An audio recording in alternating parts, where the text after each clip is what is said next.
Tu crois que tu es libre.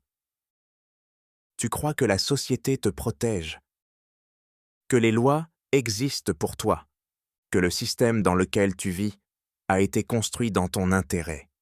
Et si tout ça n'était qu'un accord, un contrat que tu n'as jamais signé, dont tu n'as jamais lu les clauses et dont tu paies les intérêts depuis ta naissance, et si la civilisation elle-même n'était pas une libération, mais la forme la plus sophistiquée de domestication jamais inventée? Dans les prochaines minutes, tu vas voir le pouvoir tel qu'il fonctionne vraiment. Pas le pouvoir brutal, visible, évident. Le pouvoir invisible, celui que tu as accepté, peut-être même demandé. Et à la fin, une seule question, qui va changer la façon dont tu regardes les règles que tu respectes. Thomas Hobbes a écrit au milieu du chaos, des guerres et des exécutions royales. Et depuis ce chaos, il a posé une question que personne ne voulait poser. Pourquoi les hommes obéissent-ils? Pas par idéalisme, pas en cherchant la réponse noble, en cherchant la vraie réponse. Sa conclusion a choqué son siècle. Elle choque encore le nôtre, parce qu'elle enlève le voile romantique qu'on pose sur la politique, la société, l'État. Ce texte est un miroir qui reflète ce que l'être humain est vraiment, quand on enlève les illusions. L'homme est un loup pour l'homme. La vie de l'homme est solitaire, misérable, dangereuse, bestiale et brève. Voilà la phrase la plus célèbre, la plus citée, la plus mal comprise.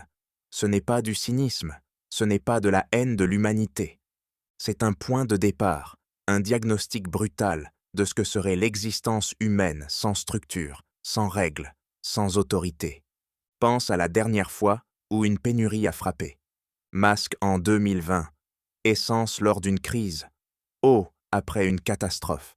Regarde combien de temps il faut pour que des gens normaux, raisonnables, bienveillants, commencent à se battre, accaparer, trahir, pas parce qu'ils sont mauvais, parce qu'ils ont peur, et que la peur, sans cadre, sans loi, sans tiers arbitre, produit exactement ça.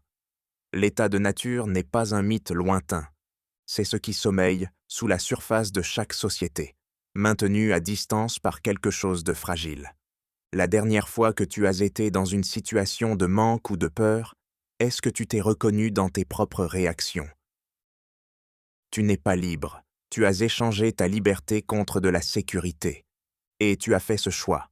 Ou plutôt, des générations avant toi l'ont fait, et tu en hérites sans jamais avoir été consulté. Tu paies des impôts, tu respectes des lois que tu n'as pas écrites. Tu te soumets à des institutions que tu n'as pas choisies. Tu demandes des autorisations pour construire sur ta propre propriété, ouvrir ton propre commerce, voyager librement. En échange, des routes, des hôpitaux, une police, un filet de sécurité. Ce n'est pas forcément mauvais, mais c'est un échange, un compromis. Et l'honnêteté intellectuelle exige de le voir comme tel.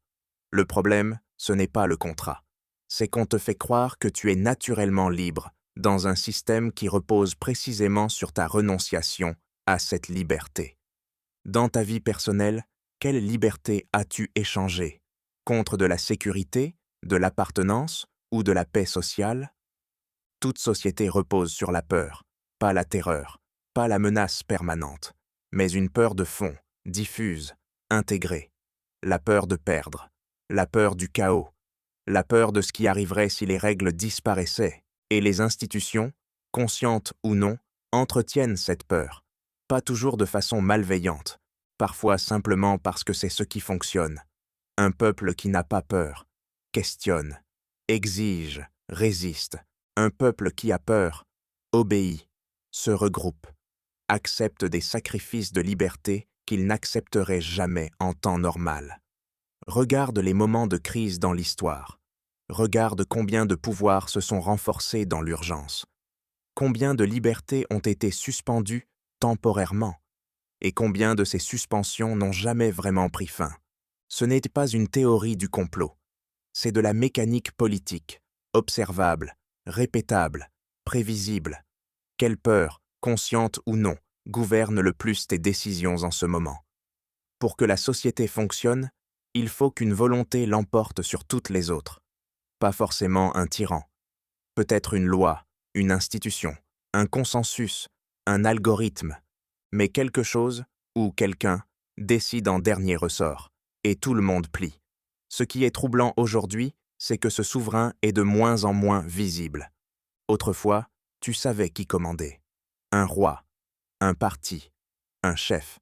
Aujourd'hui, une plateforme modifie ce que tu vois, un algorithme décide ce qui existe pour toi, un marché détermine ce que tu vaux, une opinion publique, façonnée par 1000 mains invisibles, te dit ce qui est acceptable de penser, de dire, de vouloir.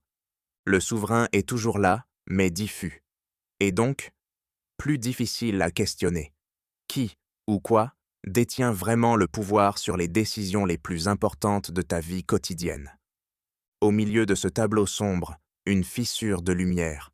La liberté n'est pas une illusion totale, elle existe, mais pas là où on la cherche habituellement. Elle n'est pas dans la révolte spectaculaire, pas dans le grand discours, pas dans l'affrontement frontal avec le système. Elle essaie dans les espaces que le pouvoir n'a pas encore colonisés. Ta façon de penser, ce que tu choisis de croire, les conversations que tu as, les valeurs que tu transmets, les liens que tu construis en dehors de toute institution. Ce sont des territoires encore libres, et ils le resteront aussi longtemps que tu refuseras de les sous-traiter. La vraie liberté n'est pas de tout renverser, c'est de savoir exactement où tu es encore souverain, et de défendre cet espace avec une attention absolue. Y a-t-il une part de ta vie intérieure que tu as laissé quelqu'un d'autre coloniser? Une plateforme, une opinion dominante, une peur sociale, sans même t'en rendre compte? Ce soir, une seule chose. Prends 5 minutes, stylo ou silence, peu importe, et réponds honnêtement à cette question. Dans ma vie, qu'est-ce que j'ai accepté? Non pas parce que je le voulais vraiment, mais parce que refuser m'aurait coûté quelque chose. Pas pour tout remettre en question d'un coup. Pas pour déclencher une crise. Juste pour voir, clairement, sans te mentir, parce que tu ne peux pas choisir ce que tu ne vois pas. Et voir est toujours le premier acte de liberté. Si cette nuit quelque chose a changé dans ta façon de regarder les règles autour de toi, alors le travail a commencé. Laisse un commentaire avec la peur qui te gouverne le plus en ce moment. C'est souvent là que les conversations les plus profondes commencent. Et si tu veux continuer à creuser, abonne-toi. Toutes les prochaines voix que tu écouteras ici méritent d'être écoutées avec attention.